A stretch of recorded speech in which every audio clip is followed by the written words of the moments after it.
Hola, nos alegra mucho que puedas conectarte con nosotros. Esperamos que disfrutes de nuestro contenido y te invitamos a compartirlo a tus amigos y familiares a través de las redes sociales. Y ahora, ponete cómodo para escuchar la palabra que Dios tiene preparada para tu vida.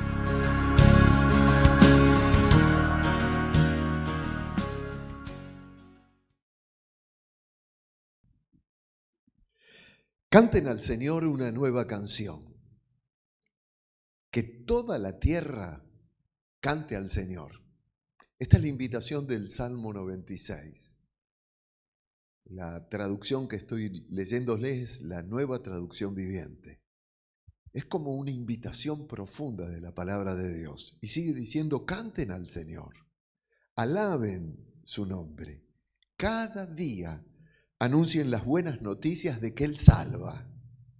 Anuncien sus gloriosas obras entre las naciones. Cuéntenles a todos las cosas asombrosas que Él hace. Grande, grande es el Señor.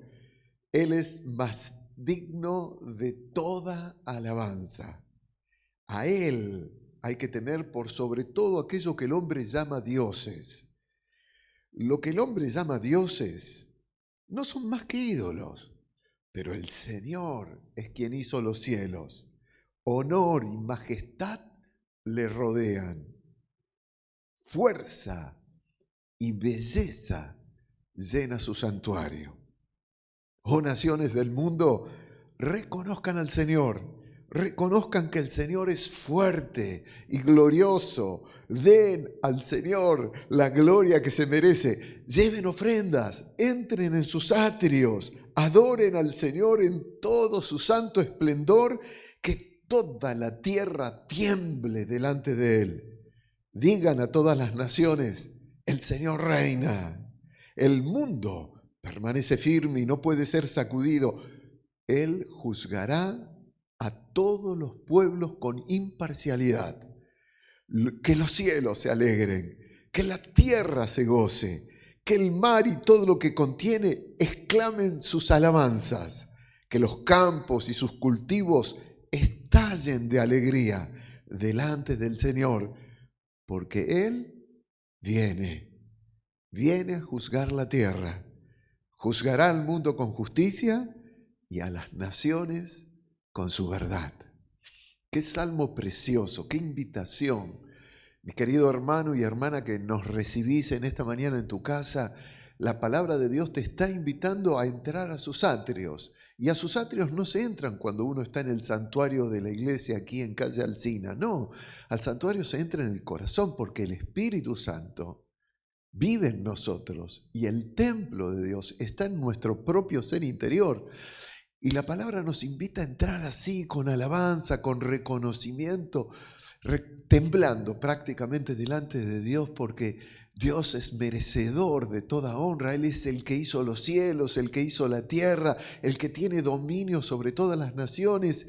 Y termina este salmo muy interesantemente, porque es un salmo mesiánico, pero no un salmo mesiánico que anunciaba la venida de Jesús, su primera venida, sino es un salmo mesiánico que anuncia el establecimiento del reino de Dios cuando Jesucristo regrese otra vez. Por eso dice que los cielos se alegren, que la tierra se goce, toda la creación, que el mar y todo lo que contiene exclamen sus alabanzas, que los campos y sus cultivos estallen de alegría. Fíjense las expresiones de este salmo. Delante del Señor, porque Él viene.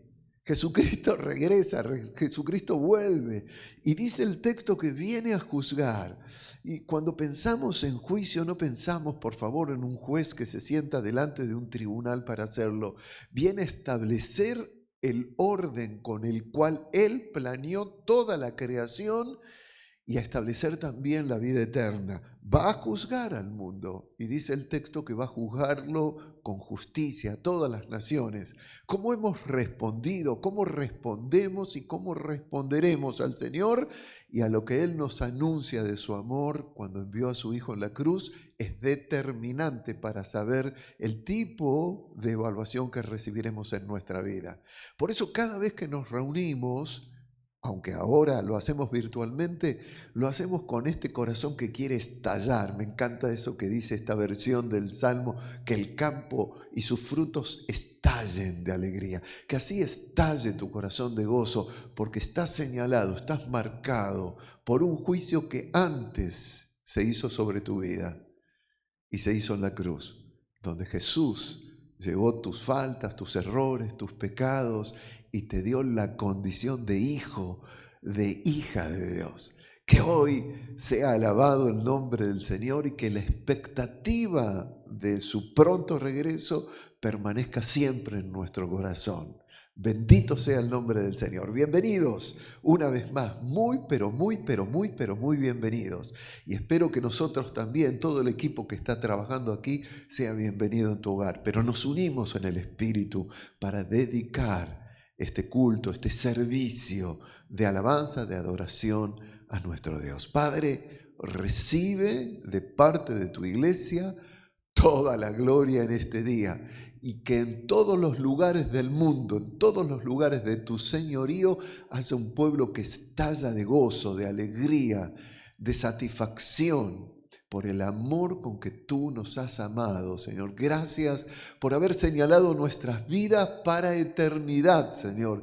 Gracias porque la expectación de tu venida, Señor, es una expectación de amor, de comunión, de anhelo de estar contigo, Señor, y para siempre darte la honra y la dignidad que tú mereces de nuestras vidas. Señor, te amamos, te amamos. Quizás la palabra más importante que podemos decirte en este día es esa. Te amo, Señor, te amamos. Sea bendito tu nombre en nuestras vidas. En el nombre de Jesús queremos adorarte ahora. Amén y amén, Señor. Vamos a la palabra de Dios entonces. Hemos estado durante varios domingos y en sucesivos mensajes estudiando el libro de Apocalipsis. Vimos una introducción a este libro lleno de símbolos y figuras del Antiguo Testamento. Hoy nos toca ver el capítulo 8, versículo 1 al 5, que dice: cuando abrió el séptimo sello, se hizo silencio en el cielo como por media hora. Ese silencio es un silencio de expectación. Como que el cielo se paraliza durante un tiempo, un espacio de tiempo, porque algo de Dios va a suceder, tiene que suceder. Todos lo saben en el cielo. ¿Qué es lo que Dios iba a hacer y por qué esta expectación? ¿Por qué este silencio?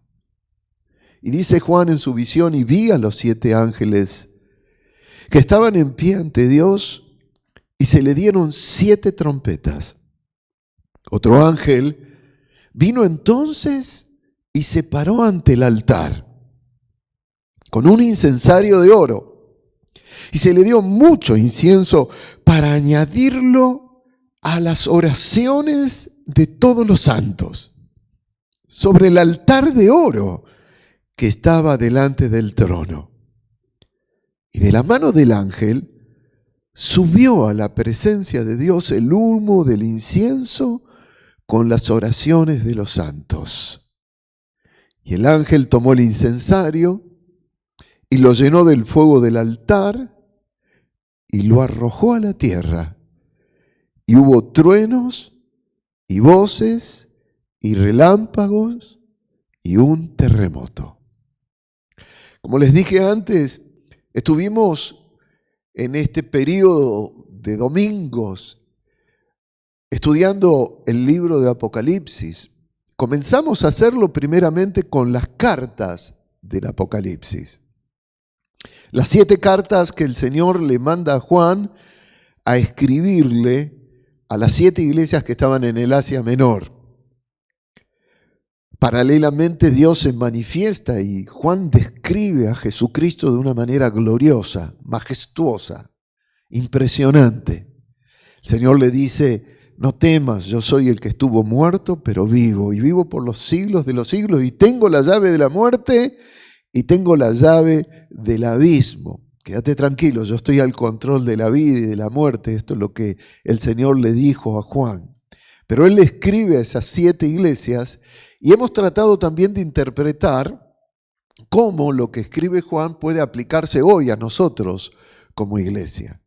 Después estuvimos entrando junto con Juan en su visión en el capítulo 4, cuando entra y es invitado por el Señor a entrar al santuario del cielo, en donde ve el trono de Dios, a Dios y a toda la actividad alrededor del Señor. Un impresionante esquema de adoración, de servicio. Allí pudimos ver cuál es la majestad que rodea al Señor, el poder de su majestad. Participamos también de toda esa adoración que se le da al Señor Jesucristo, el Cordero inmolado de Dios por nuestros pecados. Y vimos, ¿se acuerdan? Desde el capítulo 5 en adelante al 7, cómo el Señor es declarado en dignidad de abrir los sellos de ese libro que estaba en las manos del Padre, de Dios, que nadie podía acercarse y tomar, pero que Jesús, por la dignidad que tiene, puede hacerlo para que el plan de Dios, la revelación de Dios, de establecer su gobierno en la historia humana, llegue a concretarse. Hoy, en este capítulo 8 de Apocalipsis, va a ser el último mensaje que vamos a compartir de esta serie sobre este libro. Y me gustaría decirles a aquellos que no tuvieron la oportunidad de ver los mensajes anteriores, que pueden volver a hacerlo, o aquellos que quieran volver a repasar estos mensajes, porque el contenido de Apocalipsis tiene tantos símbolos, tantas figuras, y el Señor nos ha aclarado mucho de eso. Puedan hacerlo entrando a nuestro canal de YouTube. Ustedes van a ver ahora aquí la dirección de nuestro canal de IPSI, Iglesia Bautista San Isidro, y allí pueden entrar para repasar estos mensajes.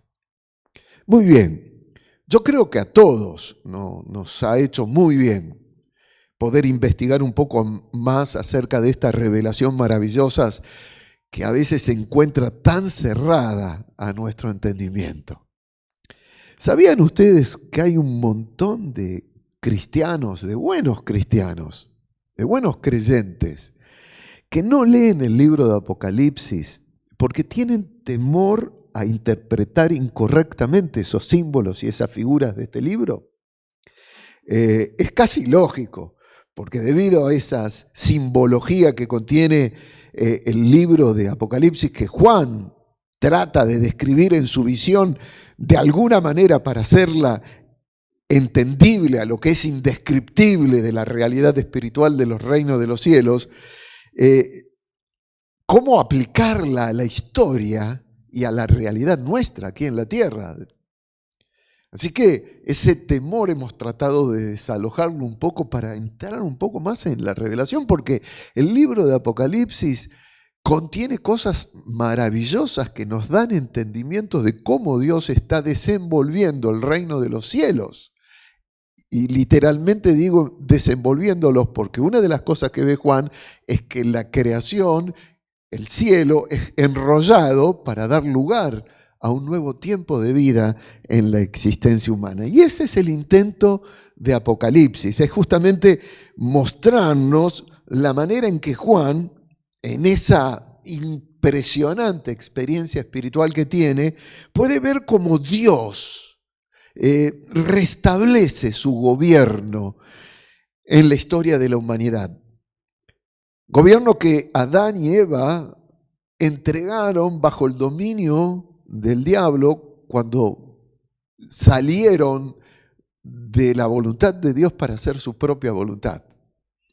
Dicho de otra manera esto, Juan puede ver cómo el Señor reunifica lo que el hombre había roto, cómo reunifica el cielo con la tierra y cómo Dios lleva todas las cosas al final de los tiempos para, como les dije antes, empezar un nuevo ciclo de existencia, lo que la Biblia llama la vida eterna, un ciclo de existencia sin pecado, sin seres demoníacos, sin malvados. Por eso se habla de un juicio en donde Dios separa las cosas para dejar establecidas aquellas cosas que tienen que ver con cielos nuevos y tierra nueva. Vale decir, la modificación de la realidad creacional, restableciendo el origen con el cual Dios creó todas las cosas. El libro de la carta de los Romanos del apóstol Pablo dice que la creación gime a una esperando el día glorioso de la liberación de los hijos de Dios. Y que nosotros gemimos también. Y gime en nosotros el Espíritu Santo esperando ese día donde Dios restablece plenamente un ciclo de existencia sin pecado, sin maldad, sin demonios, sin malvados, donde la justicia y la paz de Dios establece el criterio de toda la existencia de los hombres. Así que quiero repetir esta idea. Juan tiene que encontrar la forma de describir cosas que exceden a las palabras. Porque ¿cómo describir lo indescriptible? No se podría, ¿verdad? Imagínense por un momento que Juan está delante de unos de nuestros televisores, de nuestros LED en este tiempo, y ve allí una pantalla y ve imágenes y escucha sonidos. ¿Cómo describiría algo que es indescriptible en su conocimiento? Entonces tienen que encontrar símbolos, figuras. De la misma manera, imagínense cómo describir el reino de los cielos con palabras que exceden a nuestra realidad. Así que, de alguna manera, todas esas figuras, todos esos símbolos, le posibilitan a Juan expresar esta extraordinaria visión de cómo Dios reunifica el cielo con la tierra. Y yo quisiera en esta mañana que veamos un video que es muy interesante, es un muy buen material que está hecho por, yo creo, con mucha sabiduría, por un equipo de gente que forma lo que se conoce como Proyecto Biblia, donde se nos habla un poquitito de esta reunificación del cielo y de la tierra. Presten atención porque es un muy buen material. Entonces, en la Biblia, las ideas sobre el cielo y la tierra son formas de hablar acerca del espacio de Dios y nuestro espacio. Entiendo muy bien nuestro espacio. Vivimos aquí. Hay árboles, ríos y montañas, pero mi comprensión del espacio de Dios está como un poco confusa. Y lo que vemos en la Biblia son imágenes que tratan de ayudarnos a comprender el espacio de Dios, que básicamente es inconcebible para nosotros. Estos dos espacios son bastante diferentes. Sí, son distintos en su naturaleza, pero lo interesante es que en la Biblia estos no siempre son lugares separados. Así que piensa en el cielo y la tierra como dimensiones distintas que pueden unirse exactamente en el mismo espacio. Entonces hablamos mucho sobre ir al cielo después de morir, pero no hablamos mucho de esta idea de que el cielo y la tierra se sobreponen. Lo que es un poco loco, porque la historia de la Biblia se trata de la unión del cielo y la tierra. Habla de cómo una vez estuvieron completamente unidos y luego fueron separados, y sobre cómo Dios los está uniendo una vez más. Entonces, regresamos al inicio del tiempo, cuando el cielo y la tierra estaban completamente unidos. De eso se trata la descripción de la Biblia sobre el jardín del Edén. Es un lugar donde Dios y la humanidad moraban juntos perfectamente, sin ninguna separación, y los humanos trabajaban con Dios para construir un mundo hermoso y próspero. Pero como humanos, quisimos hacer las cosas de otra manera. Quisimos sacar a Dios y crear un mundo separados de Él. Sí, así que ahora tenemos dos espacios y la Biblia usa muchos tipos de palabras y frases para referirse a estos lugares y hacer una distinción clara. Así que dijiste que estos espacios pueden unirse. Explícame cómo funciona eso. Así es, y aquí es donde tenemos que empezar a hablar de templos. Porque en el mundo bíblico tú experimentas la presencia de Dios yendo a un templo. Ahí es donde el cielo y la tierra se unen. Hay dos tipos de templos descritos en la Biblia. Uno es un tabernáculo, básicamente una tienda que Moisés construyó, y el otro fue un edificio enorme hecho por Salomón. Estos templos estaban decorados con árboles de frutas y flores, imágenes de ángeles y toda clase de oro y joyas. Estaban diseñados para hacerte sentir que regresaste al jardín. Y en el centro del templo había un lugar que se llamaba el lugar santísimo, que era como el punto de acceso a la presencia de Dios. Ahora podemos estar de nuevo con Dios. Pero no tan rápido, porque el templo también crea un problema. El espacio de Dios está lleno de su presencia y su santidad, y de justicia y belleza. Pero el espacio de los humanos está lleno de pecado y de la injusticia y maldad que provoca. Entonces, ¿cómo se unen estos espacios si son tan diferentes y en conflicto uno con otro? Esto era resuelto a través de los sacrificios de animales. Sí, y eso es algo extraño, pero ¿qué tiene que ver con esto los sacrificios de animales? La idea es esta. En el sacrificio de animales, de alguna manera ellos absorben los pecados cuando el animal muere en tu lugar y crea un espacio limpio, por así decirlo, en donde eres libre de entrar en el templo y estar en la presencia de Dios. Entonces, si yo soy un israelita y vivo en Jerusalén, yo podría ser capaz de entrar en la presencia de Dios. Pero tú dijiste que la historia de la Biblia es que se unan todo el cielo y la tierra. Exacto. Así que tenemos que continuar en la historia hasta llegar a Jesús en el Nuevo Testamento. En el Evangelio de Juan escuchamos que Dios se hizo hombre en Jesús y habitó entre nosotros. La palabra habitar es realmente curiosa. Literalmente significa que Él hizo un tabernáculo entre nosotros. Así que lo que Juan está diciendo aquí es que Jesús es un templo. Él es el lugar en donde el cielo y la tierra se unen.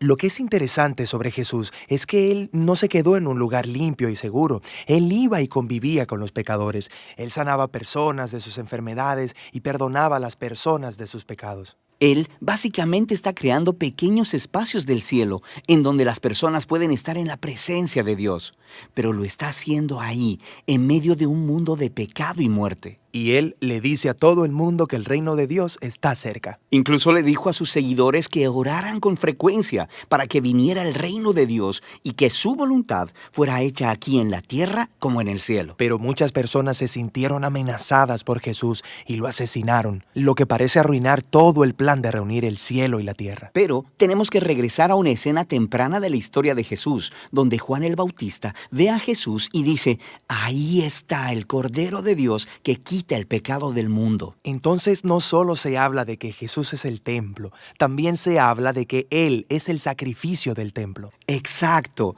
Así que la cruz es ahora el lugar en donde Jesús absorbe el pecado para crear un espacio limpio que no es limitado, como los sacrificios animales. El sacrificio de Jesús tiene el poder de seguirse expandiendo y expandiendo y reuniendo más y más el cielo con la tierra. Eso es realmente genial, pero me deja una gran pregunta. ¿Qué es lo que pasa cuando muero? ¿Simplemente voy a volar para ir al lugar de Dios y estar con Jesús? Sí, en algunos lugares del Nuevo Testamento aprendemos que los cristianos estarán con Jesús en el cielo después de morir. Pero ese no es el enfoque de la historia de la Biblia. El enfoque es cómo el cielo y la tierra están siendo unidos a través de Jesús y estarán completamente unidos un día a su regreso. En el libro de Apocalipsis se nos da una hermosa imagen del jardín del Edén, ahora en forma de una ciudad, viniendo al final del tiempo del pecado y la muerte, redimiendo toda la historia de la humanidad en una renovada creación, y el espacio de Dios y el espacio de los hombres estarán unidos completamente una vez más.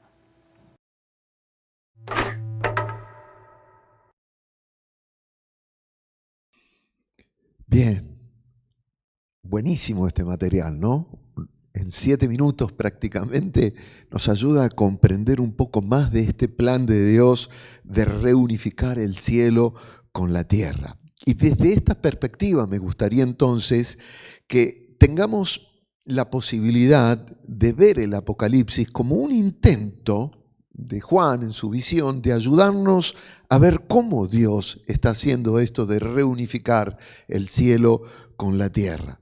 Pero para eso nos es necesario comprender los símbolos que aparecen en este texto que vamos a leer nuevamente de Apocalipsis 8.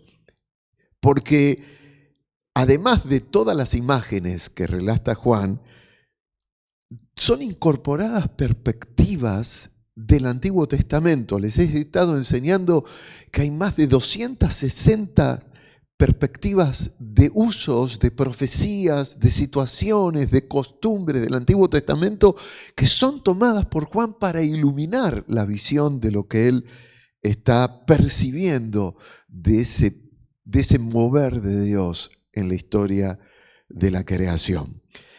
Y una de las cosas que hace Juan es tomar la adoración en el templo de Jerusalén y de alguna manera describir también con esos símbolos lo que él ahora está viendo allí en el cielo en el momento de ese movimiento de ángeles. Voy a volver a leer el capítulo 8 de Apocalipsis en el versículo 1. Presten atención.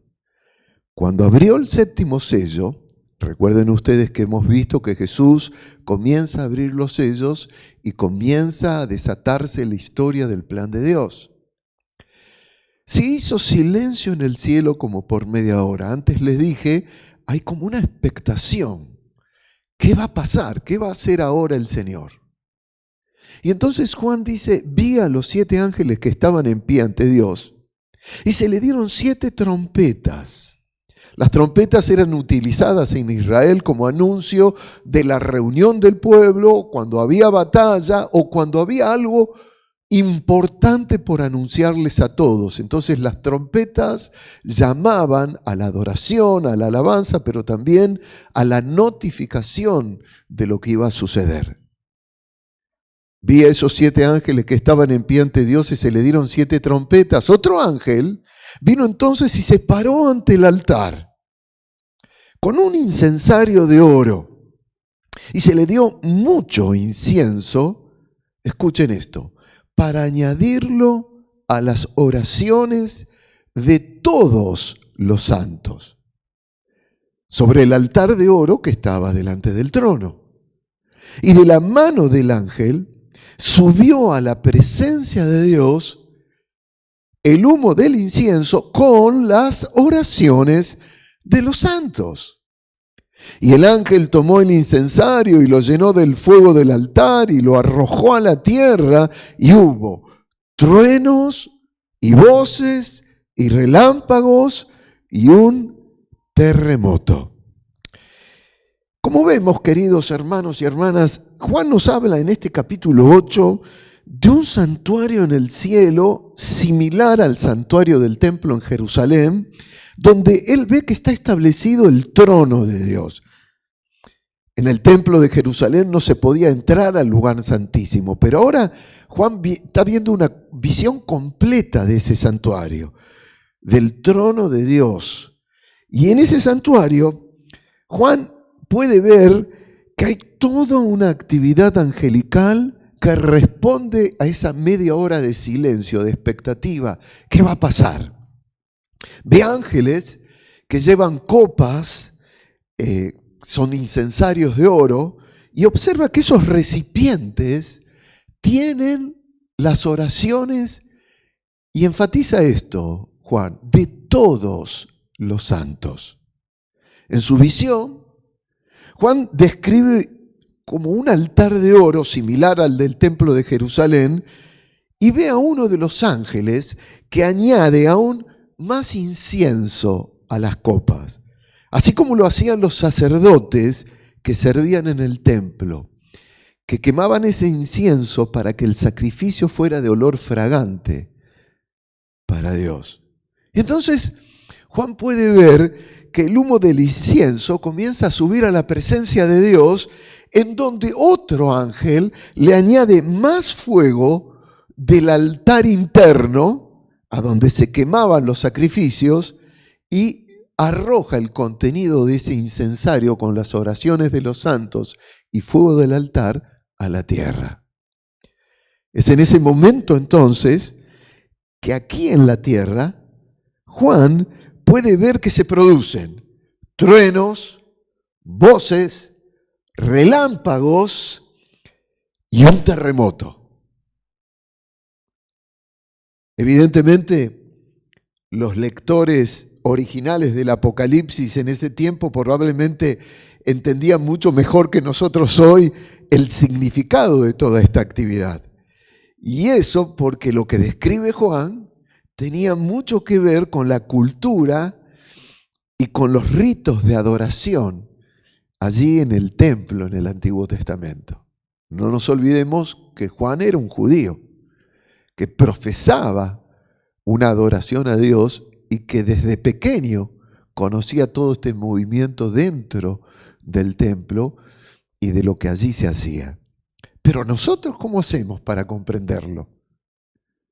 Para comprenderlo tenemos que saber cosas tales como que era un incensario o incluso qué es esto del incienso que se ofrecía a Dios. Y sobre todo, ¿qué tiene que ver esto con nuestras oraciones y las respuestas del Señor a ellas? Trataré en esta mañana, y repito como un último mensaje de esta serie de Apocalipsis, que intentemos comprender algo acerca de estos símbolos y su valor espiritual para nosotros hoy. A ver, ¿qué comprendieron los primeros lectores del Apocalipsis que Juan les comparte? ¿Y cómo nosotros podemos entender esto?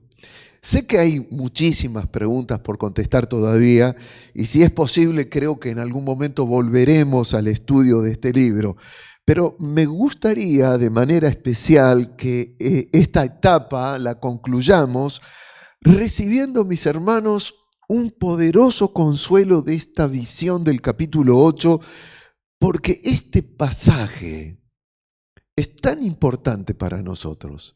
Aquí se nos habla de la eterna consideración que de nuestras oraciones tiene nuestro Dios. Sí, en este pasaje se nos habla que nuestras oraciones no quedan perdidas en el espacio, sino que son acumuladas para ser usadas por nuestro Dios en respuesta a nuestro clamor. Así que vamos a orar, porque si hablamos de la consideración que nuestras oraciones tienen delante de Dios, ¿cómo meditar en este pasaje sin orar? Señor, porque el Espíritu Santo es el Espíritu de la revelación, porque el Espíritu Santo abre nuestro entendimiento y nos permite interiorizarnos más acerca de este proceso de manifestación de tu obrar en el cielo y en la tierra para reunificar la dimensión de tu reino como gobierno en la vida de los seres humanos. ¿Y cuánto necesitamos prestar atención, Señor? Estar expectantes, así como se hace el silencio en el cielo en expectación frente a lo que va a ocurrir, nosotros también estar expectantes hoy delante de tu palabra para que el Espíritu Santo ciertamente manifieste revelación que traiga a nuestro corazón firmeza y comprensión acerca de la profundidad del valor de nuestras oraciones delante tuyo. Padre, gracias. Gracias porque hoy humillamos nuestro corazón y nuestra atención para recibir del Espíritu Santo esto. Y tú sabes, Padre, yo me escondo delante de tu gloria, atrás de ella, bien atrás. Que seas tú el que nos hable, Señor. Y que esto quede firme en nuestro corazón. Te lo pido en el nombre precioso de Jesús. Amén.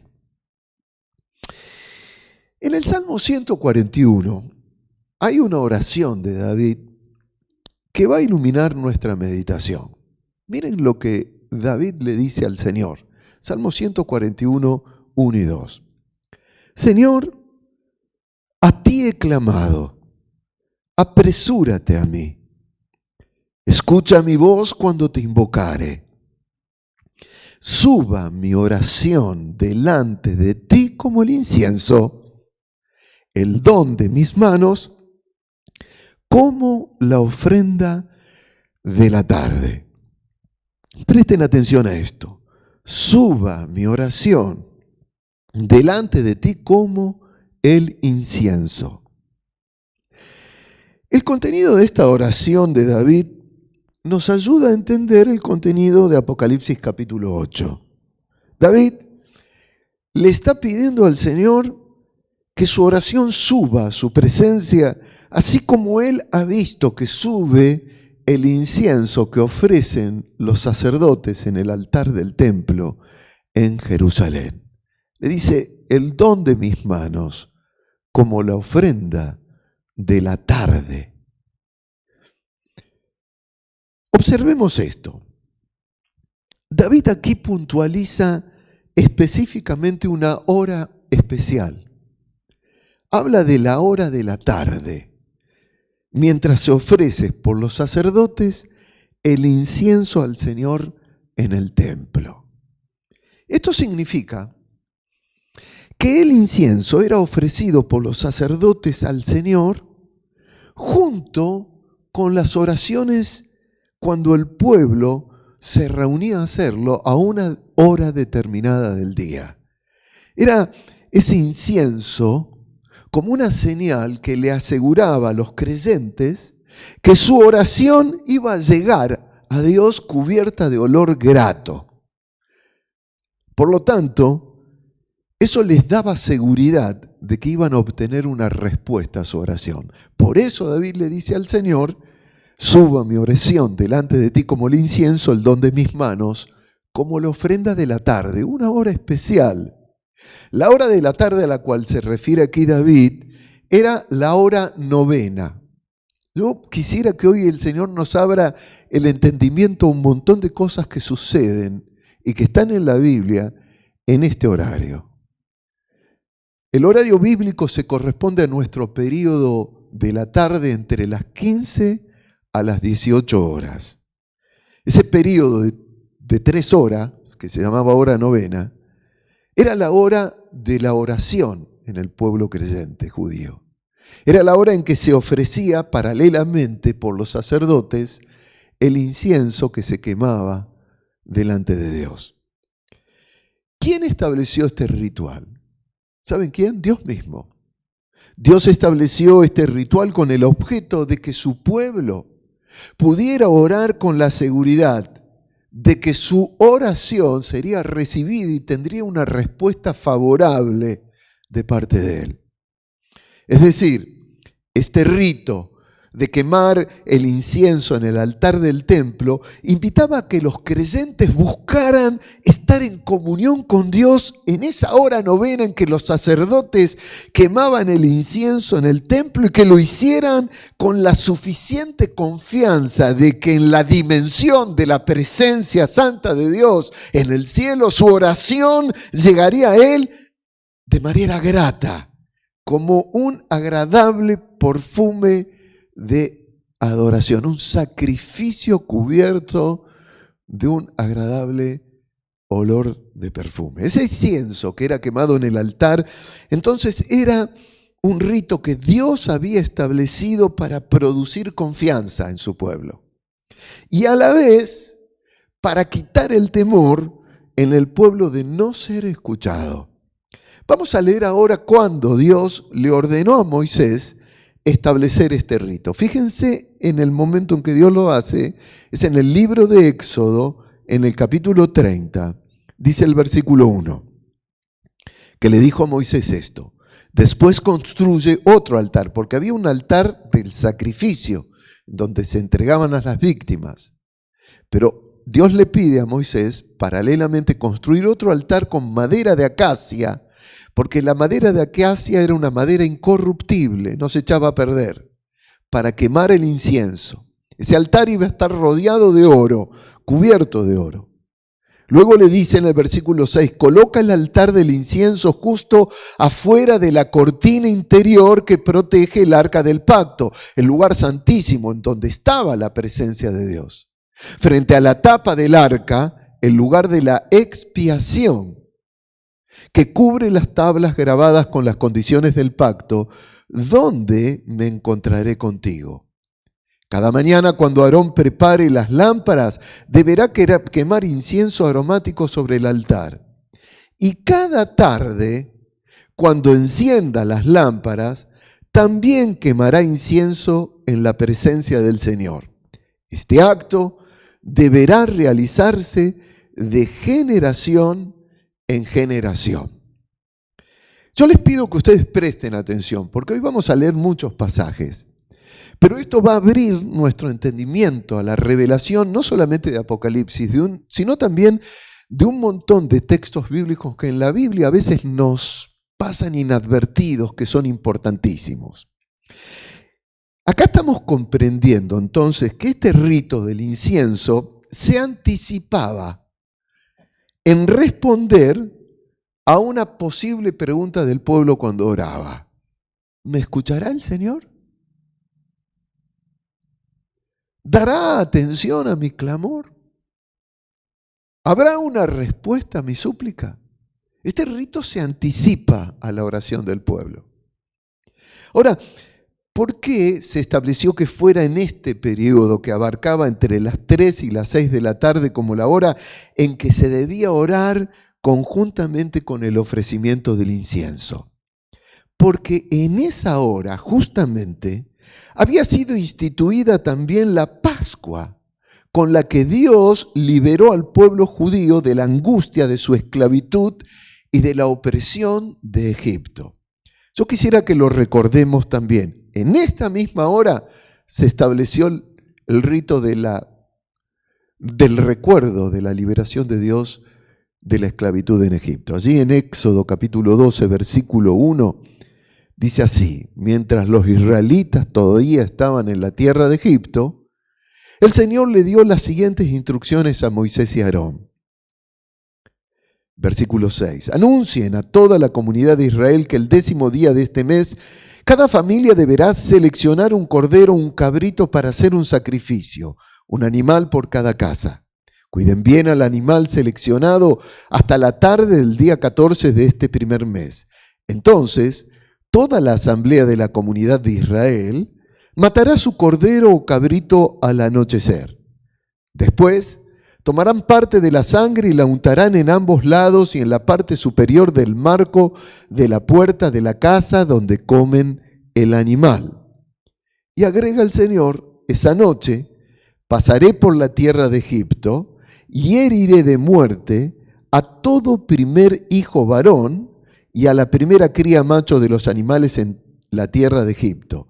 Ejecutaré juicio contra todos los dioses de Egipto, porque yo soy el Señor. Pero la sangre sobre los marcos de la puerta servirá de señal para indicar las casas donde ustedes estén. Cuando yo vea la sangre, pasaré de largo. Esa plaga de muerte no los tocará a ustedes cuando yo hiera la tierra de Egipto. Por favor, vayan reteniendo esta idea. El sacrificio del cordero ofrecido en el período de la hora novena y su sangre en señal de pacto sobre las familias, sobre las casas del pueblo de Dios, estaba íntimamente relacionado con el posterior ofrecimiento del incienso agradable en la presencia de Dios. Era en la misma hora, entre las 3 y las 18, entre las 15 y 18 horas nuestras, la hora novena. Es decir esto, el incienso que se ofrecía en la hora novena era un símbolo del cordero ofrecido en sacrificio de olor fragante al Señor en la Pascua de liberación. Y esto mismo les aseguraba al creyente judío que su oración y su clamor serían oídas y respondidas por Dios. Porque esta Pascua de liberación fue un acto de gracia de Dios. Dios actuó en misericordia en un pueblo que estaba oprimido porque Él le amó a ese pueblo. Entonces, al combinar las dos horas, Dios le está diciendo: quédense tranquilos, mi gracia seguirá actuando en respuesta a la oración de ustedes. Es decir, el incienso que se ofrecía era un símbolo del cordero ofrecido, repito, como olor fragante al Señor. Es muy, pero muy interesante descubrir posteriormente en el Nuevo Testamento que es justamente en ese periodo del comienzo del atardecer, la hora novena, la hora de la oración, la hora del ofrecimiento del incienso, cuando suceden algunas acciones de Dios que son importantísimas y determinantes para nuestra fe. Por ejemplo, ¿a qué hora el sacerdote Zacarías recibe la noticia de un milagro de gestación en el vientre seco de su esposa? Noticia que luego daría la vida de Juan el Bautista. ¿Y qué estaba haciendo Zacarías, el sacerdote, a esa hora en el templo? Miren qué interesante. Lucas capítulo 1, versículo 5 dice, hubo en los días de Herodes, el rey de Judea, un sacerdote llamado Zacarías de la clase de Abdías. Su mujer era de las hijas de Aarón y se llamaba Elizabeth. Ambos eran justos delante de Dios y andaban irreprensibles en todos los mandamientos y ordenanzas del Señor. Pero no tenían hijo, porque Elizabeth era estéril y ambos eran ya de edad avanzada. Aconteció que ejerciendo Zacarías el sacerdocio delante de Dios, según el orden de su clase, conforme a la costumbre del sacerdocio, escuchen con atención, le tocó en suerte ofrecer el incienso, entrando en el santuario del Señor. ¿Y qué hacía toda la multitud del pueblo? Y toda la multitud del pueblo estaba afuera orando a la hora del incienso. Y se le apareció un ángel del Señor puesto en pie a la derecha del altar del incienso. Y se turbó Zacarías al verle y le sobrecogió temor. Pero el ángel le dijo: Zacarías, no temas, porque tu oración ha sido oída. Y tu mujer Elizabeth te dará a luz un hijo y llamarás su nombre Juan, y tendrás gozo y alegría, y muchos se regocijarán de su nacimiento, e irán delante de él con el espíritu y el poder de Elías para hacer volver los corazones de los padres a los hijos y de los rebeldes a la prudencia de los justos, para preparar al Señor, a Jesús, un pueblo bien dispuesto. ¿Qué hacía el pueblo en la hora del incienso? Oraba. ¿Qué hacía Zacarías como sacerdote al presentar el incienso al Señor? Oraba. ¿Qué estaba pidiendo? Un hijo, porque no podía tener hijos, su esposa era estéril. ¿Qué le dice el ángel? En esa hora se te ha concedido tu oración. ¿Qué otra cosa muy importante ocurrió en ese periodo del ofrecimiento del incienso y la oración de las 3 a las 5 de la tarde, y que es tremendamente significativa para nosotros? Veamos, por favor, Lucas capítulo 23, versículo 44. Cuando era como la hora sexta, hubo tinieblas sobre toda la tierra hasta la hora novena. Y el sol se oscureció, y el velo del templo se rasgó por la mitad. Entonces Jesús, clamando a gran voz, dijo: Padre, en tus manos encomiendo mi espíritu. Y habiendo dicho esto, expiró. Exactamente la hora del sacrificio del Cordero en la Pascua de Liberación. Jesús es el Cordero de Dios, que ahora es quien da su vida por nosotros. ¿Se dan cuenta? ¿Vieron lo que sucedió en la hora del incienso, en la hora de la oración, en la hora que Dios determinó que se debía rociar con la sangre del sacrificio los dinteles de la casa de su pueblo cientos de años antes? ¿Ustedes piensan que es casualidad que Jesús haya orado en la hora novena, en la hora del incienso, diciéndole al Padre: Padre, en tus manos encomiendo mi espíritu, y que en ese momento se haya producido un rasgamiento del velo del templo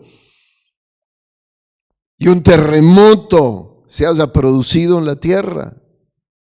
¿Ustedes piensan que es casualidad? Veamos otro suceso interesante. ¿A qué hora se produjo el primer milagro apostólico luego de la venida del Espíritu Santo? En Hechos capítulo 10 dice, había en Cesarea un hombre llamado Cornelio.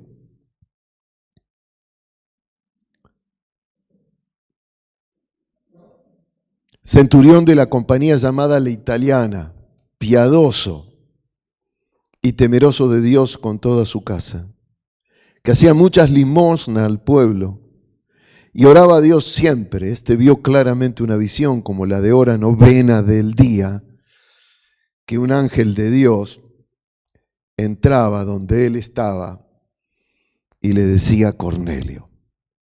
Me quiero detener acá para explicarles que cuando vino el Espíritu Santo, en la hora novena fue que se derramó en la vida de Pedro cuando entrando a orar en el templo, había un paralítico a la puerta del templo, en la puerta la hermosa, que hacía 40 años que estaba pidiendo limosna, y así Pedro le predicó y el Espíritu Santo se derramó con poder y ese hombre volvió a caminar y entró al templo. Y ese día una multitud de gente, al escuchar a Pedro predicar en el poder del Espíritu Santo a la hora novena, se había convertido al Señor y fueron 5,000 personas las que se convirtieron a Dios en la hora de oración, en la hora del incienso. Y ahora estamos leyendo lo que está pasando posteriormente, cuando en la hora novena también un ángel de Dios llega a la vida de Cornelio, que era un romano. Y vamos a ver cómo el milagro ahora sale del pueblo de Israel para entrar donde los creyentes judíos pensaban imposible que Dios pudiera hacer algo en el mundo gentil. Y allí dice que entró ese ángel de Dios donde estaba Cornelio, y él, mirándole fijamente y atemorizado, dijo, ¿qué es, Señor?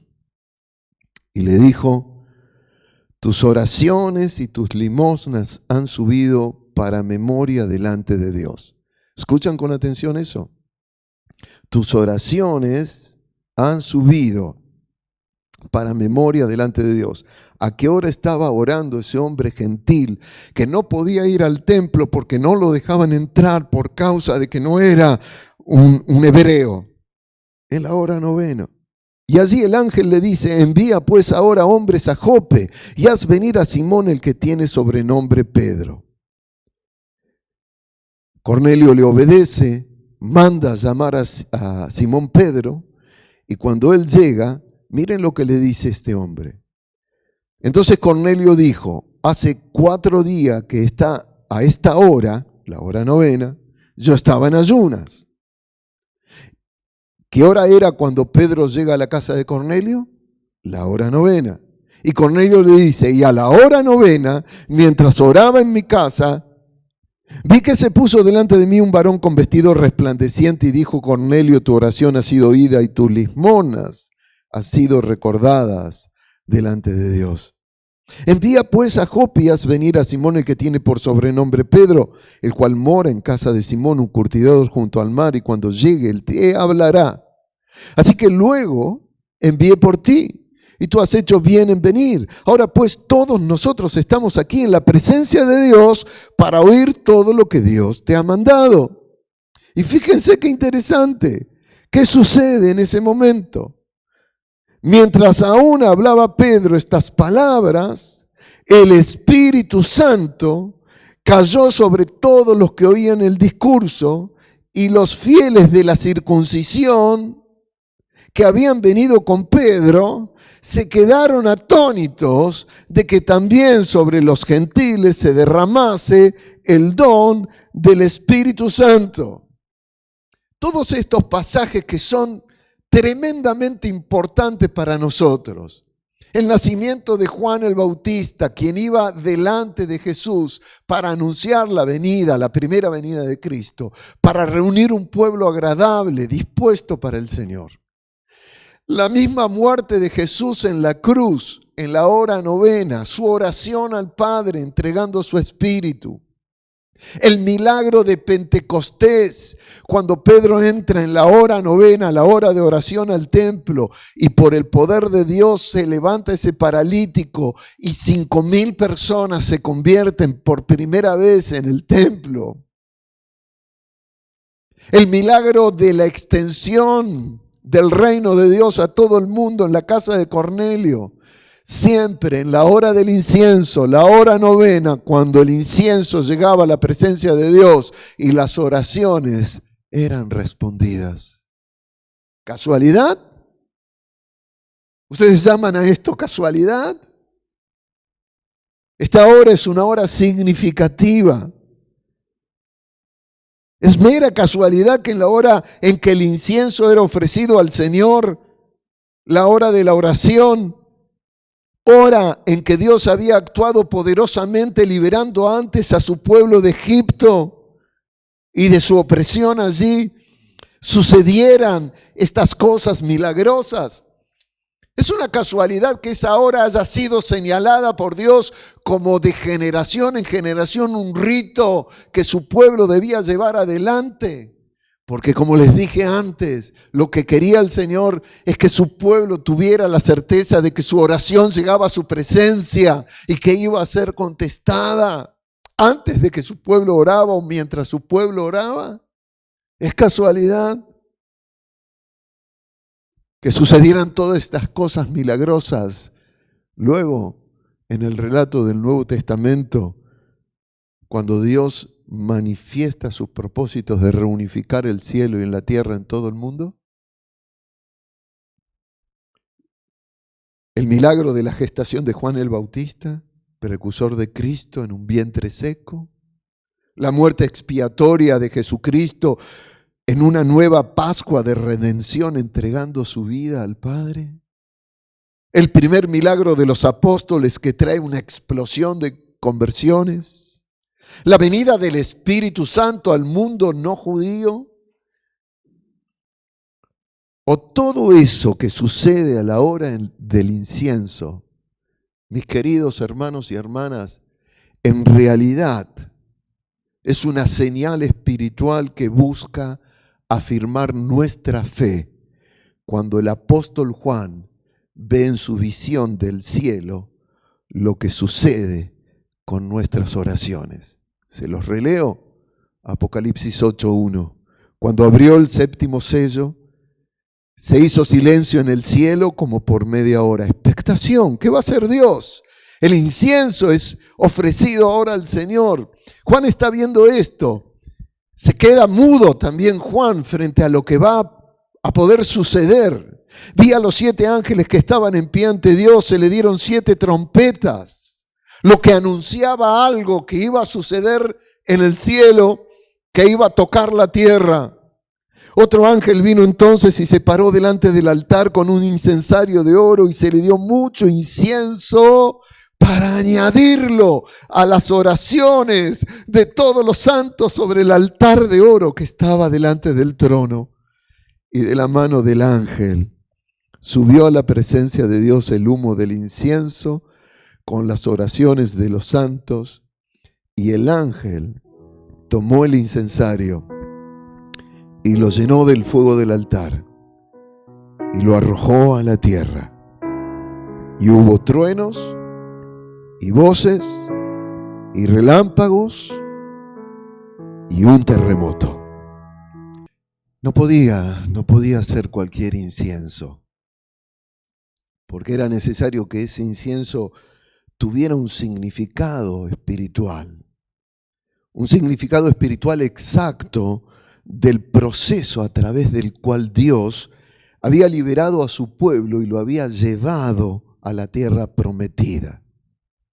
El símbolo de cada uno de sus componentes debía describirse en ese proceso de salvación que Dios había hecho. Cada componente que tenía el incienso representaba una acción salvífica de Dios. Por eso Dios había establecido que fueran solamente 4 sus componentes y debían mezclarse en cantidades exactamente iguales. Allí en Éxodo 30, 34 dice: dijo además el Señor a Moisés: toma especies aromáticas. Y les dice cuáles: estacte y uña aromática y gálbano aromático e incienso puro, de todo en igual peso. Y harás de ello el incienso, un perfume según el arte del perfumador, bien mezclado, puro y santo. Y molerás parte de él en polvo fino, y lo pondrás delante del testimonio en el tabernáculo de reunión donde yo me mostraré a ti. Os será cosa santísima. Como este incienso que harás, no haréis otro según su composición. Te será cosa sagrada para Jehová. Cualquiera que hiciere otro como este para olerlo, será cortado de entre su pueblo. Creo que nos damos cuenta de que si el Señor establece una fórmula que era tan meticulosa, tan determinada y a la vez tan específica en la composición del incienso, esto quiere decir que cada componente tenía espiritualmente un significado muy especial y que no podía modificarse ni cambiarse y no podía ser usado para otra cosa, limitado solamente para ofrecer al Señor en el tiempo de la oración, porque ese incienso en su fórmula exacta representaba, simbolizaba la acción salvífica de su pueblo, de Dios en su pueblo. Así que yo quiero proponerles ahora que brevemente consideremos los símbolos para luego poder hacer un paralelismo del símbolo con la visión de Juan en Apocalipsis. Por una cuestión de tiempo, porque estamos limitados, solo puedo pasar rápidamente por cada uno de los componentes. Veamos cuáles son. El Señor le dice a Moisés que debía usarse el estacte amargo. Este elemento provenía de una planta que crecía solamente en Egipto. Y en Egipto era donde el pueblo de Israel vivió en opresión y en esclavitud. El otro componente era la uña aromática. Este componente se obtenía rayando la caparazón de un molusco del Mar Rojo y era símbolo de la liberación que el Señor le dio a Israel al atravesar ese mar en seco, cuyas aguas se abrieron en dos para que el pueblo cruzara a salvo y luego cayeron sobre el ejército del faraón que les perseguía. El tercer elemento era el gálbano aromático. Este se obtenía de una planta resinosa del desierto arábigo y representaba el sustento permanente de la presencia de Dios durante los 40 años en que Israel atravesó por ese desierto y donde el Señor les proveyó la comida diaria y les mantuvo sanos.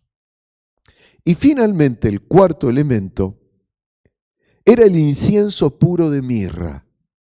Este incienso crecía en el valle del río Jordán, allí donde estaba la tierra prometida, y justamente representaba que el pueblo, por la gracia de Dios, iba a conquistar esa tierra donde luego se establecería como nación.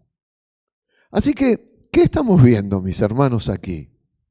Que el incienso que se ofrecía al Señor quemándose en el altar, en la hora de la oración, en la hora novena del día, en cantidades perfectamente iguales en sus componentes, describía cómo Dios estaba involucrado perfecta y plenamente en todo lo que le pasaba a su pueblo. Dios que se involucró con su pueblo cuando su pueblo estaba en la angustia, en el dolor de la esclavitud en Egipto. Dios que se involucró con su pueblo en el tiempo de la liberación y la victoria. Dios que se involucró con su pueblo en el tiempo de la necesidad de protección y provisión cuando anduvo por el desierto. Dios que se involucró con su pueblo en la conquista y el establecimiento próspero de la vida de ese pueblo en la tierra prometida. Todo aquello que a través de la oración Dios cubriría en sus necesidades y que al orar, ese incienso que quemaban los sacerdotes en el altar del templo les recordaba a su pueblo que por gracia Dios era un Dios involucrado en su salvación. Tremendo, ¿no? Perdón porque no puedo otra cosa que pasar muy rápidamente por estos componentes del incienso que eran exactamente preparados para ser ofrecidos delante de Dios y que al pueblo le anunciaba de que Dios estaba involucrado con ellos en el tiempo de su oración. Ahora bien, me gustaría también que apliquemos esto a la visión de Juan en el Apocalipsis, porque así vamos a poder entender qué es lo que Juan ve en ese incienso que mezclado con la oración de los santos, al ser quemado y ofrecido por los ángeles, él ve que sube a la presencia de Dios. Me gustaría hacer una comparación con la experiencia cristiana.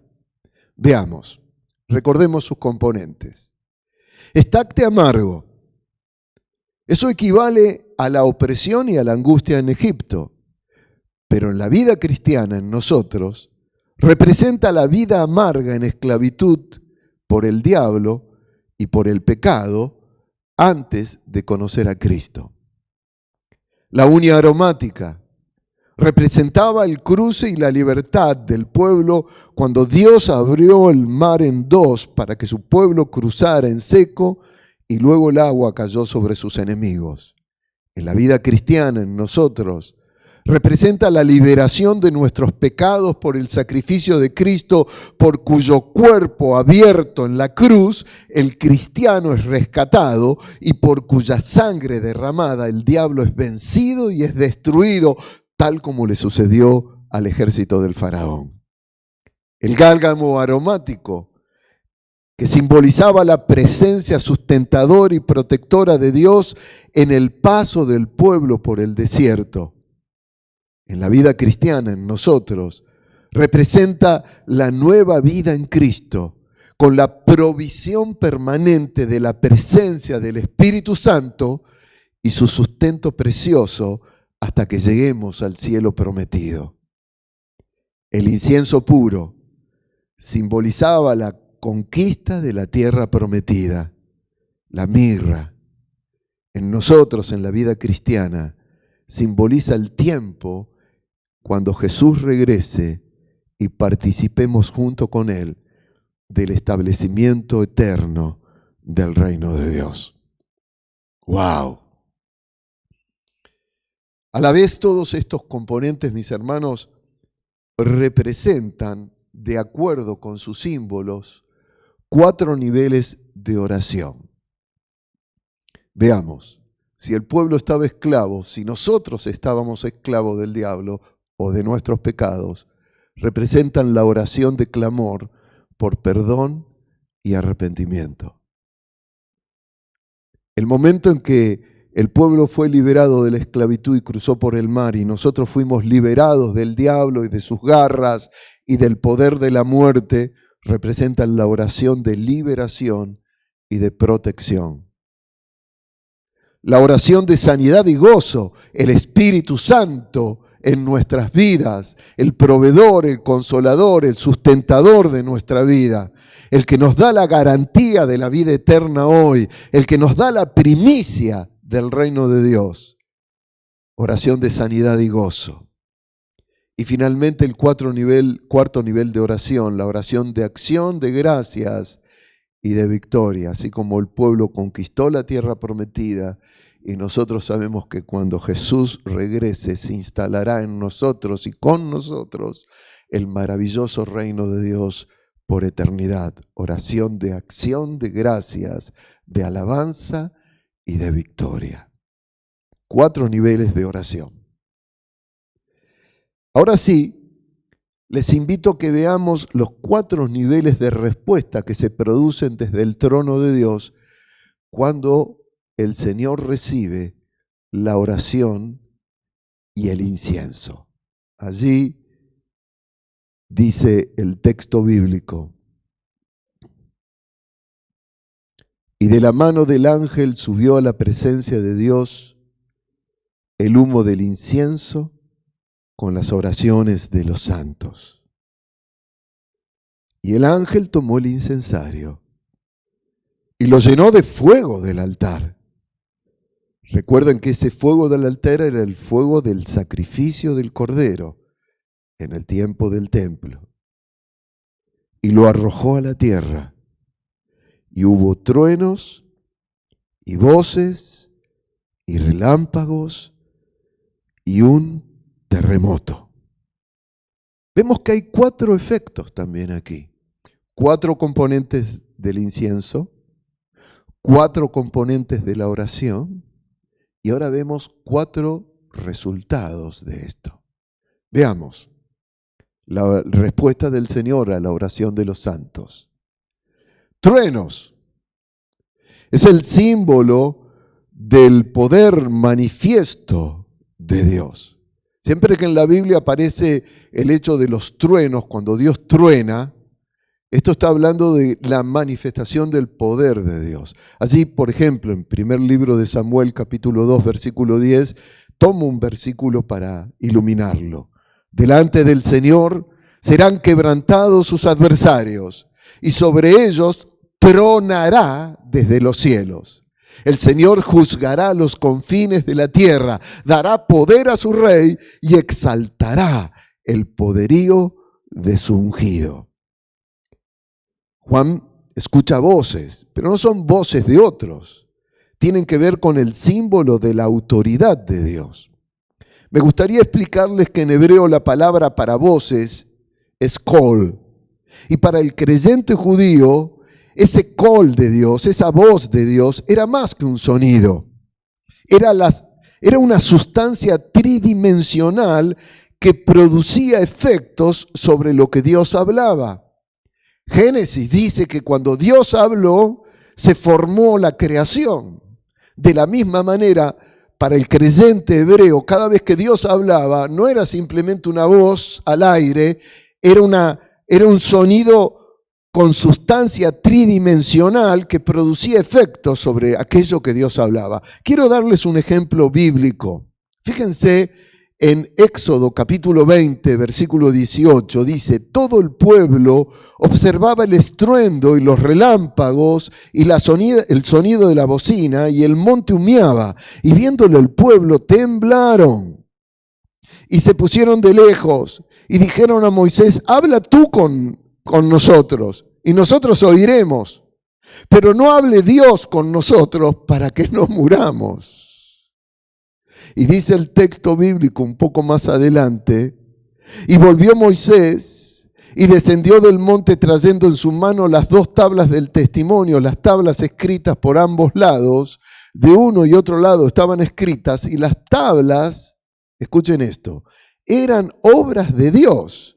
Y la escritura era escritura de Dios grabada sobre las tablas. ¿Qué significa esto? Que cuando Dios habló y dio los mandamientos a Moisés, la voz de Dios, ese sonido tridimensional, esa sustancia de la autoridad de Dios, comenzó a grabar los mandamientos en las tablas de las piedras. Relámpagos. Los relámpagos eran símbolos en el Antiguo Testamento de iluminación y de aquello que es ejecutado de forma rápida e inesperada.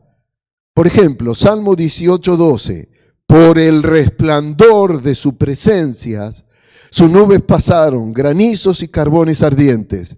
Tronó en los cielos Jehová, y el Altísimo dio su voz, granizo y carbones de fuego envió sus saetas y los dispersó. Lanzó relámpagos, la autoridad, la iluminación, la acción inesperada, aquello que es ejecutado de manera rápida, y los destruyó.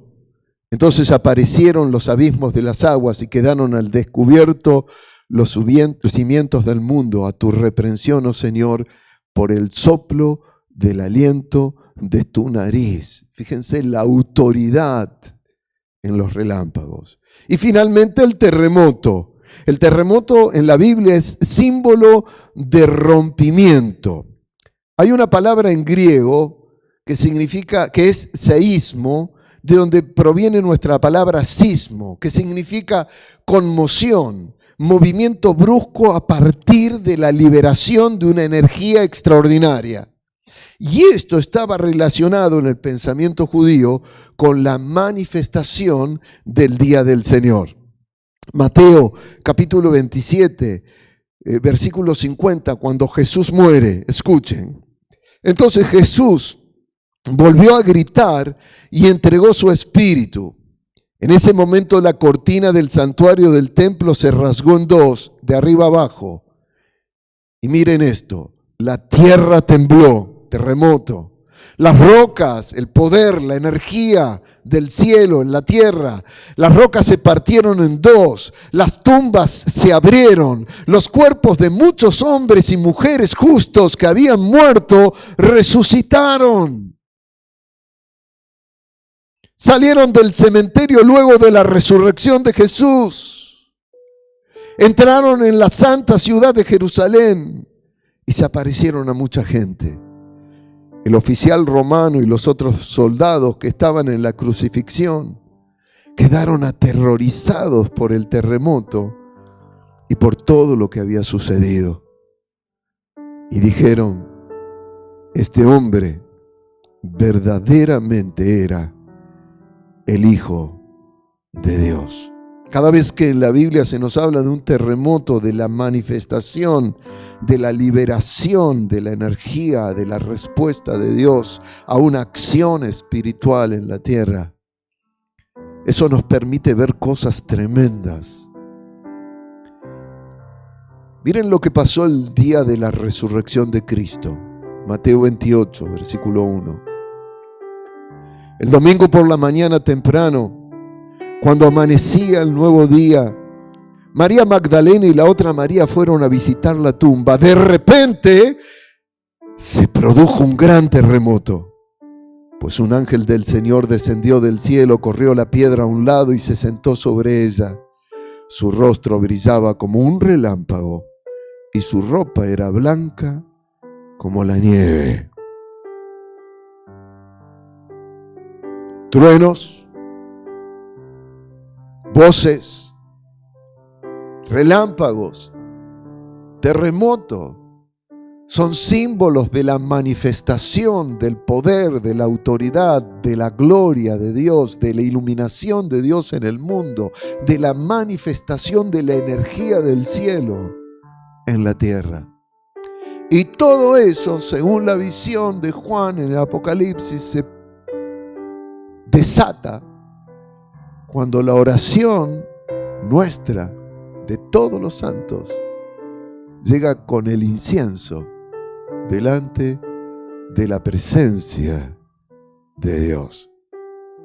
Así que podemos concluir este mensaje diciendo que en base a lo que hemos estado compartiendo, hermanos, hermanas, todo indica que nuestras oraciones tienen un lugar especial en el cielo, que no se pierden y que existen recipientes especiales allí en la presencia de Dios, en los cuales nuestras oraciones son almacenadas. Y que según esta visión de Juan, probablemente no sea una copa, un solo incensario, sino que Juan ve muchos incensarios, muchas copas. Allí en Apocalipsis 5, en el versículo 8, una visión que ya estuvimos repasando domingos anteriores, dice: y cuando hubo tomado el libro, Jesús, cuando hubo tomado el plan de Dios, los 4 seres vivientes y los 24 ancianos se postraron delante del Cordero. Todos tenían arpas, y escuchen esto, y copas de oro llenas de incienso, que son las oraciones de los santos. La verdad que no sabemos si esto es literal o es simbólico. Pero al parecer, queridos hermanos, podríamos hablar que cada uno de los hijos y de las hijas de Dios tiene en el cielo un recipiente, un incensario, en donde sus oraciones se acumulan y son custodiadas por los ángeles. Y que el Señor reserva esas oraciones para usarlas en el momento adecuado de su voluntad y de su plan. Según esta visión de Juan, Dios sabe cuándo es el tiempo correcto. O tal vez opera su poder cuando nuestras oraciones se han acumulado y han llegado a una medida establecida por Él. No sabemos. Quizás cuando el incienso de nuestro clamor ya está listo para mezclarlo con fuego del altar. Y es allí cuando Él manda a sus ángeles que derramen la respuesta en la tierra. Y así entonces, algo sorprendente del cielo sorprende nuestras vidas y afecta el terreno natural de nuestra existencia. Truenos, voces con autoridad, relámpagos, terremotos de milagros y sucesos maravillosos que se manifiestan en nuestras vidas como pueblo de Dios. Hay algo de lo que sí podemos estar seguros, y es que el fuego del altar de Dios es necesario que se mezcle con el incienso de nuestros recipientes. Lo que significa, queridos, que es importante que en esos incensarios haya una medida suficiente de oraciones acumuladas para que, conforme a una medida que quizás no conocemos, pero que está establecido en la presencia de Dios, se desate el poder del cielo en nuestra situación y en nuestra necesidad. El Señor no derrama solamente poder del cielo. El Señor no derrama solamente fuego del altar.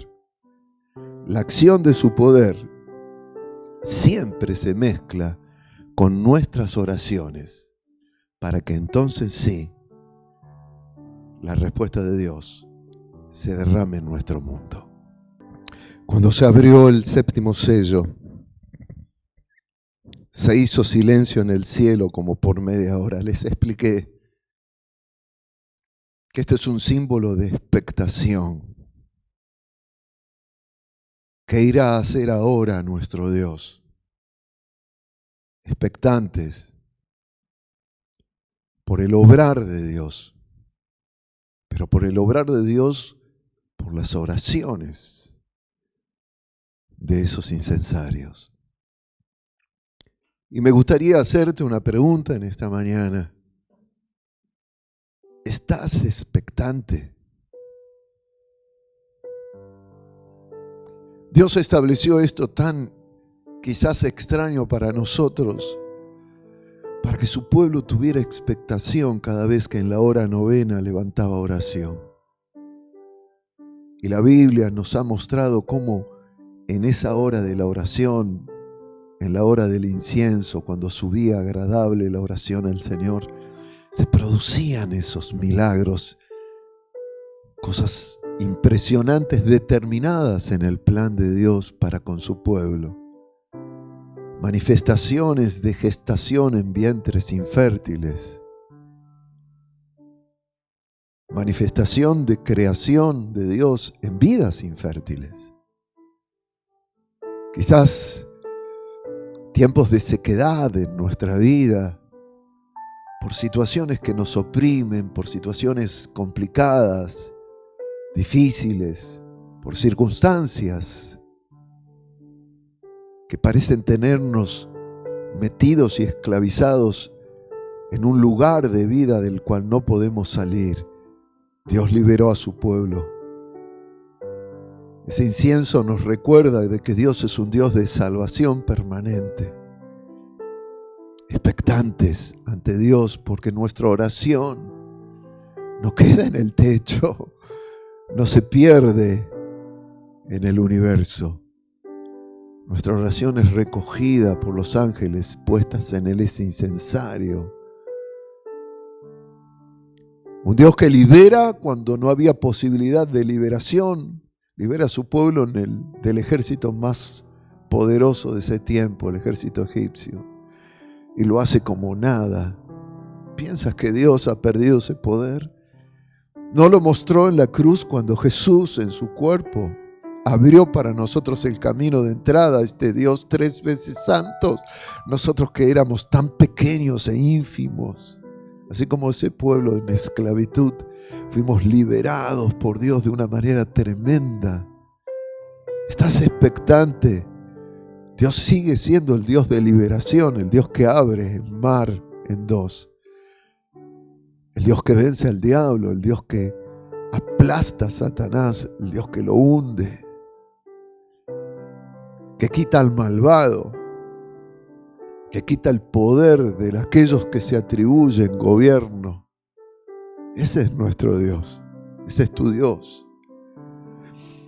El Dios que sustentó a su pueblo en el desierto, porque ese incienso tenía parte de lo que Dios había hecho en ese desierto, cuya presencia mantuvo sano al pueblo y le proveyó todas sus necesidades. Ese sigue siendo tu Dios, mi hermano, mi hermana, ese sigue siendo tu Dios.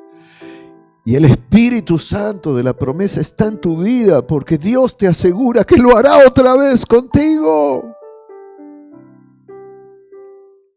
Y ese incienso que llega a la presencia de Dios, que estaba con el compuesto de la mirra, la conquista de la tierra,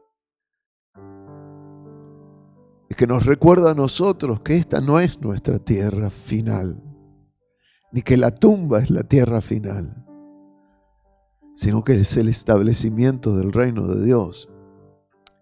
Lo dijo Jesús, lo dijo tan claro: me voy a preparar lugar para ustedes, porque en la casa de mi Padre, en el lugar de la dimensión del reino de Dios, muchos lugares hay.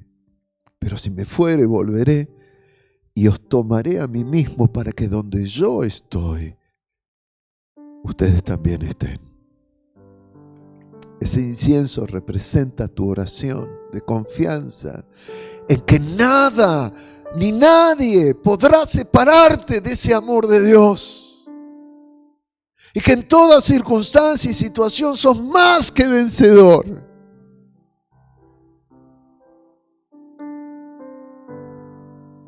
Dios es un Dios atento. Y el incienso sube a su presencia a favor de tu vida hoy. No te preocupes, tu oración se acumula en ese recipiente de oro, porque eso es lo que vale para el Señor tu vida. Oro del cielo, no oro de la tierra. Eternidad significa el oro, lo más bello, lo más precioso. Tu oración tiene respuesta. Y cuando venga la respuesta, Dios tronará. La voz de Dios se escuchará, la autoridad del Señor vendrá sobre tu vida. Habrá relámpagos de iluminación que te proveerán la sabiduría necesaria en las circunstancias que atraviesa. Y el terremoto de la energía de Dios producirá milagros en tu vida. Este es el anuncio de Apocalipsis 8. Y Dios nos pide entregarle así nuestra confianza en Él mientras el Señor está estableciendo ese plan. Para mí ha sido maravilloso compartir con ustedes este tiempo de Apocalipsis. He aprendido y he tratado de que ustedes aprendan también. Pero este mensaje final es mensaje de esperanza. Tu oración, mi hermano, mi hermana, tu oración tiene respuesta. Y ahora quiero orar pidiendo al Señor que esa manifestación de gracia llegue a tu vida. Que tu alabanza, que tu adoración sea ese incienso que acompaña tu clamor también. Padre, que en el nombre de Jesús, a un pueblo que espera y confía en ti, le sea mostrada en este tiempo el recurso del cielo. Que venga con provisión sobrenatural sobre todos aquellos que en ti están esperando. Señor, tú no defraudas la expectativa de tu pueblo. Y quizás yo tendría que en este momento hacer silencio por media hora. Porque vendrá tu respuesta. Y este pasaje que hemos visto nos asegura, Señor,